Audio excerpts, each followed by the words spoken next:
What fonts should you use in your professional presentations? There are fonts of all types.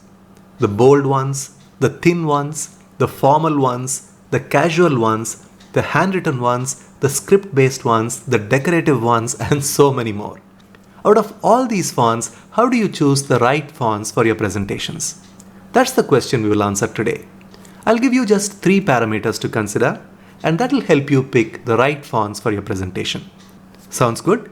Let's dive right in. But before that, I am Ramgopal from presentationprocess.com, the creator of Ramgopal's PowerPoint Mastery Program, a comprehensive and creative PowerPoint training program for professionals. The first parameter is the font readable? What? Is this even something to think about? Yes, my friend. There are fonts that look tantalizingly beautiful from up close but look unreadable from a distance. Let's go a little bit deeper. In general, fonts can be classified into 2 main types: serif and sans serif fonts. Serif fonts have these hooks at the ends.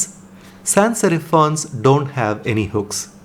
Have you ever noticed that the only type of fonts used on a signboard of any type in any country is a sans serif font? It's because these fonts were specifically developed so someone can read the text from a distance in quick time. They don't want someone to miss a sign like this and skid off the cliff, right? Since a good PowerPoint slide needs to be read and understood quickly and is usually seen from a distance, it makes sense to use the same type of fonts used on these signboards, which is sans serif fonts. Now, does that mean all sans serif fonts are good to be used on slides? Not really. Excessively thin fonts like these are difficult to read on dark backgrounds. The same way, excessively stylized fonts are difficult to read from a distance. So avoid these type of fonts in your professional presentation slides. There is another reason why not all sans serif fonts are appropriate. That reason brings us to the second parameter, which is the font appropriate for the message or the brand? Realize that a font has a personality. For example, Comic Sans and Bubblegum Sans are more casual and playful fonts, whereas Arial and Lato are more formal fonts. If you want to get a better understanding of the font personality, look at movie posters. One look at the fonts used can give you a general idea about the mood of the movie. When the tone of your message and the font personality clash, the result can be messy. Here is an example. As you can see, the message is quite serious, but the font used is casual. In this case, the font used is Comic Sans.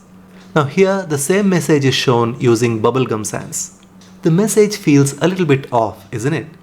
A simple technique to check if the font you're about to choose matches your brand personality is to write a couple of your product brand names on the right hand side of the slide in a text box and run through the different fonts from the font drop-down menu. You can get a feel for the personality match as you try different options.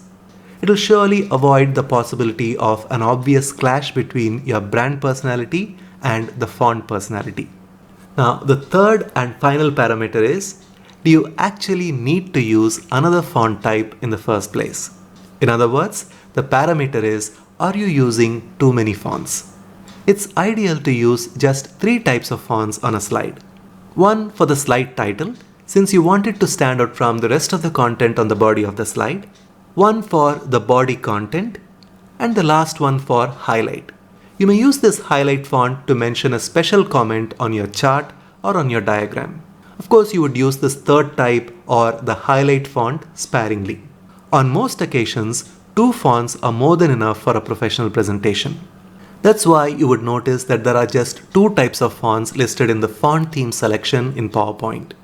If you keep these 3 parameters in mind, you can't go wrong in your font choice for a professional presentation. In the meantime, do you want to learn some simple and creative PowerPoint ideas you can use in your next presentation? Then click on the link here to join our 5-day free email course called 25 Creative PowerPoint Ideas. These are simple, quick and useful PowerPoint ideas I have not shared elsewhere. So go ahead, click on the link, join the course, and I will see you inside.